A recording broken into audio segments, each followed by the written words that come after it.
I thought my family was perfect, until a letter revealed my wife's affair from decades ago, and I fought back with the only weapon left, the truth. I'm in my early 60s. 4 days ago, I received an email that threw me into an existential crisis, not something I would want to experience in the last leg of my life. I found a letter in my mailbox stating that someone named Mr. X had sent his piano and a watch to my wife. These were not ordinary items, they were heirlooms passed down for many generations in his family. He mentioned these details in the email. The items weren't even solely for Mary, but for my daughter as well. Mr. X was not someone from our family or friends. I had heard the name before, but couldn't quite place who he was. Mary reminded me that he was her piano teacher 3 decades ago. I asked why he would send his family heirlooms to my daughter or even to Mary. She had no answer, she just said, "I don't know." It was my daughter's pre-wedding dinner that evening.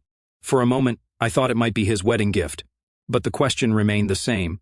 Why would her piano teacher, who hasn't been in touch for 24 years, send a gift to my daughter? And why his family heirlooms? The question lingered in my mind, but I let it slide for the moment. It was a busy day, and all of us already had enough work before the festivities. As the guests arrived and the ceremony began, I almost forgot about the email. We slept very late that night. The next morning, I was still in bed with last night's hangover when someone relentlessly knocked on the door. It was a courier delivering the piano and the watch mentioned in the email. I wish I had been in my senses to inquire more about it or perhaps refuse to receive it, but I simply signed and took it. I called Mary, but she wasn't home. She didn't even leave a note. My hangover vanished upon seeing that stuff. I freshened up and called Mary again, but she didn't respond. My restlessness grew, and I searched for the letter to read it again, hoping to find any clues. I couldn't find it.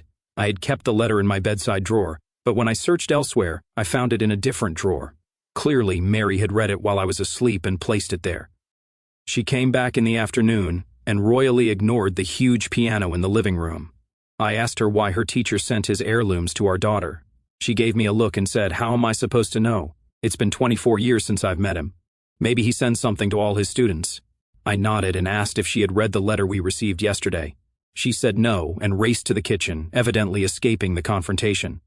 Since then, she hasn't been talking to me properly. I'm participating in that distance too, ignoring her the way she lied to my face.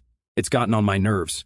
I don't know whether I should wait and let the situation cool off before having a confrontation, or if I should find out the truth myself. I'm not sure what history Mary had with her piano teacher, but there was definitely something, even if it wasn't transient. Edited to add context. I've been married to Mary for 32 years. I looked upon her as the perfect wife and mother to our daughter. She's a homemaker, while I'm the household provider. It's hard to relate for this generation, but that was the setup in our time. I married quite early, doing odd jobs and not making much, but I was resilient about owning a house before planning a child. After slogging my butt off, I got a decent job, but it required intense travel across different time zones. I was out most days. It was a small company just spreading its wings to different corners of the states.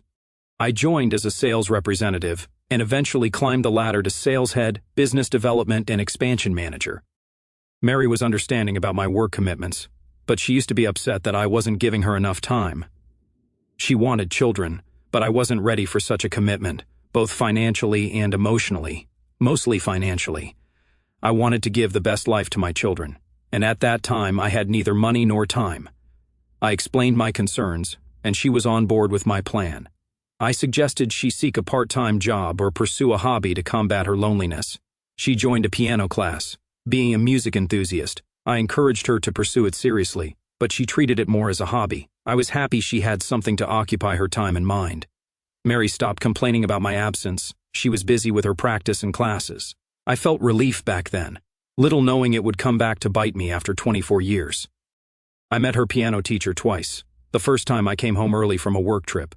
Mary wasn't home, it was time for her piano lessons. I went to pick her up, and she introduced me to her teacher and friends. The teacher seemed about my age, perhaps slightly older. The second meeting was when my daughter was born. He dropped by our house and I was home. He brought gifts for our daughter. Neither time did I suspect anything fishy about their relationship. He seemed like a sober gentleman, and they both acted normal. Mary left piano classes after conceiving our daughter. Her pregnancy was complicated, and the doctor advised complete bed rest. On those grounds, I took a transfer to a ground office job to care for Mary and the baby. After our daughter was born, I encouraged Mary to restart her piano hobby, but she said she was busy raising our child. I offered to share the responsibility, but she insisted she could manage. I focused on earning money and providing for my family. Eventually, I thought she had forgotten her hobby and moved on. She used to own a piano, but God knows what happened to it. It suddenly disappeared from the house. I asked her about it, and she said she no longer enjoyed playing. That was it. This happened around the birth of my daughter. The next 20 to 4 years of our life were smooth. It felt like my daughter brought good tides into our lives. That year, my company hit its biggest milestone, and I got a good promotion with a hefty raise. I bought a small, cozy house with a front lawn where my daughter grew up, making memories. Everything seemed perfect. Then, bam, that one letter shook the core of everything. Oh, everyone loves a mystery, don't they? Except when it might mean questioning the legitimacy of who your daughter actually belongs to. I smell a DNA test coming. Don't be surprised if you find a few off-key revelations along the way. You see what I did there? Update 1. I've been avoiding speaking the inevitable truth.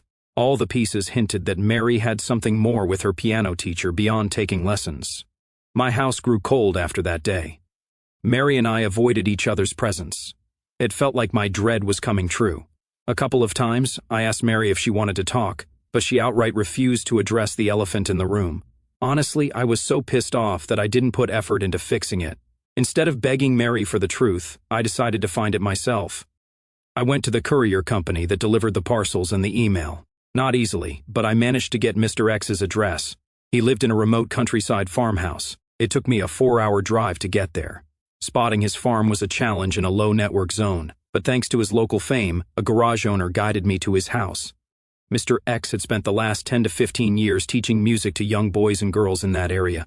When I reached his house, I found out he was dead. My rage subsided into numbness. I didn't know how to feel.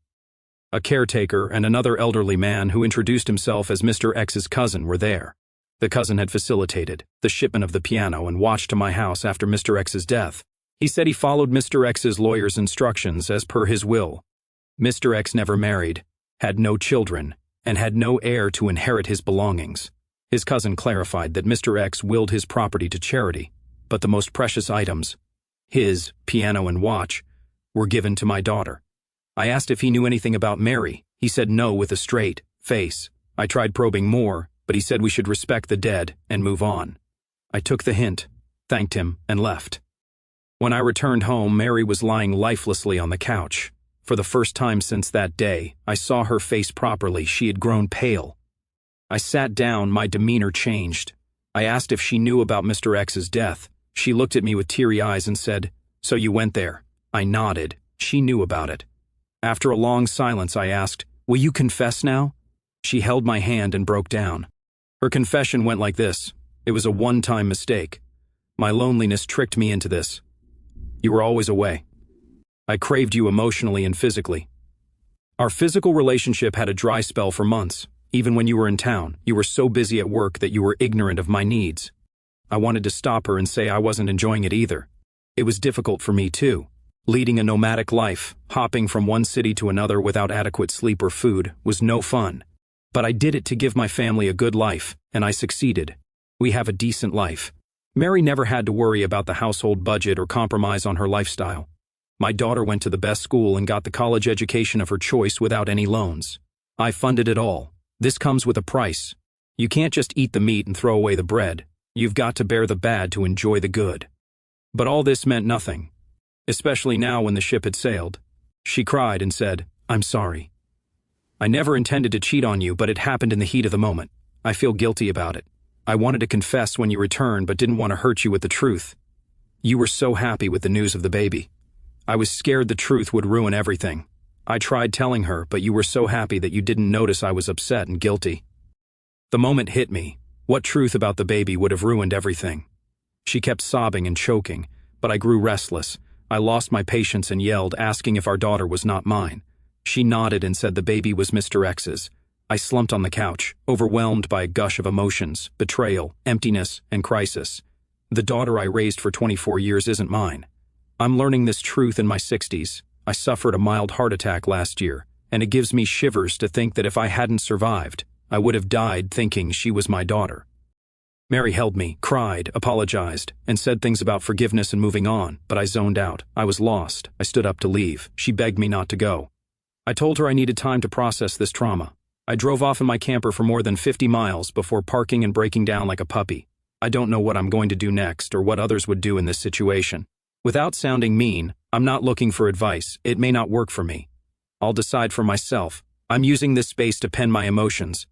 Heartbreak at 60 is not easy. I don't have friends to discuss this with, nor the health to drink and numb the pain. Oh boy, that's one hell of a 24-year-old secret. Just when you thought life couldn't get more complicated, it throws a curveball that knocks you off your feet and leaves you wondering if you're playing the same game anymore.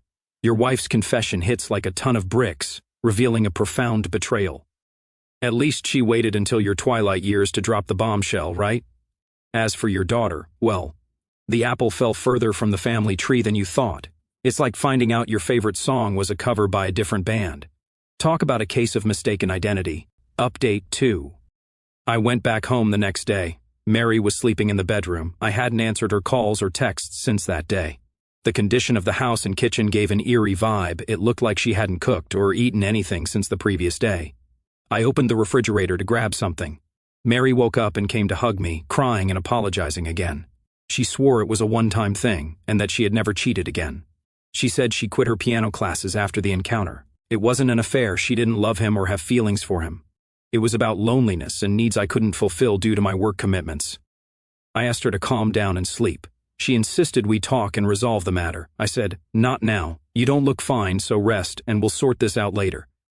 I was starving for the last 2 days, so I grabbed some leftover porridge from the refrigerator and ate it. She nibbled some berries. I crashed on the couch. She asked me to sleep with her in the bedroom, but I refused. She sat by me on the couch, but I insisted she rest inside. I pretended to be asleep and calm, but I wasn't. I wanted to get out of her sight. When I sensed she was in deep sleep, I crawled into my room and grabbed my essentials: clothes, gadgets, important documents, cards, and cash. I packed some kitchen stuff and bedding, loaded it into my camper, and drove off, planning to live in it for the near future. My van wasn't perfectly conducive. I had to fix a lot. I went to a garage, but they needed 2 days. I said not to bother and left. I bought sink pipes and a toolbox and fixed the basic amenities. I set up a makeshift kitchen stand with a microwave, toaster, and air fryer in one corner of the camper. The sink is now up. The exhaust and heater are working fine, and I bought batteries for emergency power. Otherwise, I use a charging station. I have to use a public restroom to unload the dump and refill the water container. I feel freer now. I switched off my number and will get a new one for official purposes. Parking at night was a struggle the first day. Some residential spaces don't allow campers to be parked near houses. To be safe, I'm parking at a gas station for the night. Some offer parking spaces at a minimal charge, and some are free. I'm now planning to drive south to live by the sea for a few days or months. Maybe, I don't know. Before that, I need to stock up on supplies. Going south involves driving through thick woods, so I need to ensure the camper's robust enough for the journey. This doesn't sound like the traditional camper road trip retirees dream about. Update 3. Amidst all this chaos, I almost forgot that yesterday was my daughter's wedding. After learning the truth, I struggled to call her my daughter. The dynamics had changed. As mentioned in my last update, I was heading south. I traveled almost 100 miles from the city when I got an email. I was resting in the afternoon, scrolling through my mailbox when my daughter left a heartfelt message. Mary had confessed the truth to her. The realization hit me hard that I was ruining her wedding. When I read her message, I couldn't stop myself from running to her. Here's her message. Dear Dad, don't be mad that I called you Dad. No matter what the truth is or what you believe, you'll be my dad, and I love you. You've been an amazing father, the best I could get. Tomorrow is my wedding, a big day for me. I wanted you to walk me down the aisle. Please show up for the sake of the 24 years of love you have showered on me. But even if you decide to disown me, I would respect that and still love you. Your daughter. There was a drugstore in front of me. I rushed in and asked the cashier to let me make a phone call. I called my daughter, and she broke down upon hearing my voice. We both cried for a few minutes. I promised I would walk her down the aisle. She assured me she'd keep my visit a secret from Mary and gave me the exact time she'd step out for the ceremony. I drove back to the city and parked at a gas station at night. She arranged a parking space near the venue. I got ready and stayed in my van. When she was ready, she sent a bridesmaid to escort me inside through the back door. I wasn't hiding from anyone but Mary, not exactly hiding, but I didn't want to face off with her. By then, Everyone was seated. I walked my daughter down the aisle and gave her hand to her husband. I saw Mary in tears in the front row. When everyone stood to clap and congratulate the newlyweds, I disappeared. Later that evening, I got another email from my daughter thanking me for saving her day and repeating what she said above. She didn't get into my relationship dynamics with Mary or ask me to reconcile or forgive her, which was mature of her. I didn't tell her where I was heading, but she might have guessed I was going somewhere since I was living in the camper. She requested I keep in touch. I went through a wave of emotions these last few days. Heartbreak, betrayal, bitterness, to healing. I'm guilty of admitting I hated knowing she wasn't my daughter. I pledged never to see her again and even disown her. But when I received her message and saw her at the wedding, I felt nothing but a father. I found no difference in my emotions. She might not have my genes, but she's still my daughter. I raised her with love and care, and I'll be there for her like a dad, irrespective of the truth. Update 4. It's been a while since my last update. Nothing relevant happened. I've been living peacefully by the beaches. I had no updates about Mary until this morning. I got goosebumps typing her name after so long. I never mentioned her to anyone here. Though I ghosted her, it feels like she's a ghost to me. She doesn't exist. I knew in the back of my mind she'd be traumatized by my ghosting, especially since I'm living the life we planned together. We had plans to rent the house and live in a camper by the sea in our retirement phase. I learned from my daughter today that Mary is sick and hospitalized. She's also been seeking therapy, but it hasn't helped much. I don't know if I'm angry with her or upset with myself. I told her I would have forgiven her if she had come clean back then, but I don't think I would have, even then. One time or multiple times. Cheating is cheating. This isn't just cheating but sheer betrayal. She kept me in the dark about the child. While confessing, she also said that if not for the cheating, she wouldn't have been a mother because we had unprotected sex afterward, but she didn't conceive. Yes, she questioned my potency. I admit she might be right, and I was offended or hurt by that statement. I didn't have the courage to mention this earlier. Now I feel I've grown past that. My daughter requests that I visit Mary once if possible because her health is deteriorating. I think I'll head out to meet her once, but reconciliations are off the radar. Your daughter's message is a tearjerker for sure, and your covert operation at the wedding? Talk about stealth mode. It's a good thing you went back, OP. You're always going to be her father. No piano will change that. As for Mary, it sounds like she's in her own personal crisis, hospitalized and seeking therapy. That's a whole other storyline. Maybe she'll have a miraculous epiphany and realize the error of her ways, or maybe she'll continue to be a thorn in your side. No one would blame you for not going to see her. What do you make of this? Let us know your thoughts in the comments below, and thank you for joining us today. Be sure to like, subscribe, and hit that notification bell so you don't miss our next video. See you next time, Update 5. After much deliberation, I decided to heed my daughter's request and visit Mary in the hospital. The drive back from the beach was longer than I anticipated, not just in miles but in the weight of memories that flooded my mind with every passing mile marker. The sea had been my sanctuary these past months, a place where the waves drowned out the echoes of betrayal. But now, heading north through those same thick woods I had traversed before, the isolation felt oppressive. I stopped at a roadside diner for coffee, staring at the steam rising from the cup, wondering if I was making a mistake. Forgiveness wasn't on the table, but closure? Maybe that's what I needed to truly move on. Arriving at the hospital in the late afternoon, the sterile smell hit me like a wave of nostalgia from my own heart attack scare last year. My daughter had texted me the room number and warned that Mary was frail. I paused outside the door, hand hovering over the handle, my heart pounding harder than it had in weeks when the first finally entered. There she was, Mary, propped up in bed, looking smaller and more vulnerable than I'd ever seen her. Tubes snaked from her arms, monitors beeping softly in the background. Her eyes widened when she saw me, a mix of shock and hope flickering across her pale face. "You came," she whispered, her voice hoarse. I nodded, pulling up a chair but keeping my distance. No hugs, no hand-holding. "How are you feeling?" I asked, more out of politeness than concern. She explained her condition, some complications from stress and untreated anxiety, leading to a weakened heart. The doctor said therapy was helping, but the guilt was eating her alive. "I never meant for this to happen," she said, tears welling up. "That one mistake, it gave us our daughter, but it cost us everything." I listened as she poured out more details I hadn't heard before. Back then, during my endless travels, she had felt invisible. The piano lessons started innocently, a way to fill the void. Mr. X was charismatic, attentive in ways I couldn't be. It wasn't love, she insisted again, just a momentary lapse fueled by loneliness. But after the pregnancy, she cut all ties, sold her old piano to erase the reminder, and dedicated herself to our family. I watched you love her, our daughter, as your own, and it broke me every day knowing the truth. I wanted to tell you so many times, but I was a coward. Hearing it all again stirred a storm inside me. Part of me wanted to lash out, to remind her of the years I sacrificed, building a life she now claimed was built on sand. But another part, softened by time and the beach's solitude, saw her not as a villain but as a flawed human, much like myself.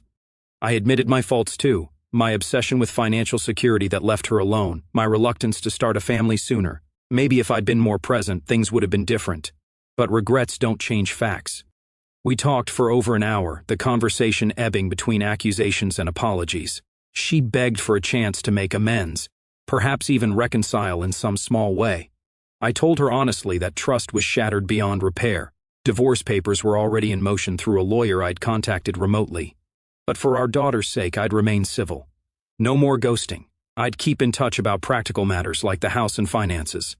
As I stood to leave, she reached out, and for a brief moment, I let her hand touch mine. It wasn't forgiveness, but it was a goodbye without rage. Driving away, I felt a strange lightness. The betrayal still stung, but confronting it head-on lifted some of the burden. I emailed my daughter that night, assuring her I'd done as she asked. She replied with gratitude, sharing that she and her husband were expecting their first child, my grandchild. The news hit me like a warm tide. Biology or not, family is what we build. I'm heading back to the sea now, but with plans to visit when the baby arrives. Life goes on, even after the music stops. Update 6. Months have passed since that hospital visit, and I've settled into a rhythm by the coast. The camper feels more like home now, with solar panels I installed for better self-sufficiency and a small herb garden in pots outside. Mornings start with coffee watching the sunrise, afternoons with walks along the shore, collecting shells that remind me of simpler times. I've even taken up journaling, not just about the pain but about the small joys, a pod of dolphins spotted offshore, a kind stranger sharing fishing tips. My daughter and I talk weekly now. She's thriving in her marriage, and the pregnancy is going smoothly. She sent photos of the nursery, painted in soft blues and yellows, and asked if I'd consider being there for the birth. I said yes without hesitation. As for Mary, we've communicated through emails about logistics. The house is up for sale, proceeds will be split fairly. Her health has improved with continued therapy, and she's moved in with her sister for support. No drama, just practical closure. Reflecting on it all, I've realized that heartbreak at 60 isn't the end, it's a pivot. I've joined a local seniors group, made a few friends who share stories over bonfires. One evening, I even dusted off the watch from Mr. X and wore it, not as a reminder of betrayal but of life's complexities. The piano? I donated it to a community center where it brings music to others. Turns out letting go creates space for new melodies. Oh, and that DNA test I joked about earlier? I never did it. Blood doesn't define fatherhood, love does. If there's one lesson from this saga, it's that secrets erode foundations. But truth, painful as it is, sets you free. Thanks for following my journey. It's been therapeutic sharing it here. Your story keeps unfolding like a novel we can't put down. From beachside solitude to impending grandfatherhood, it's a testament to resilience. Readers, what would you do in OP's shoes? Share below. Don't forget to like, subscribe, and ring the bell for more real-life dramas. Until next time.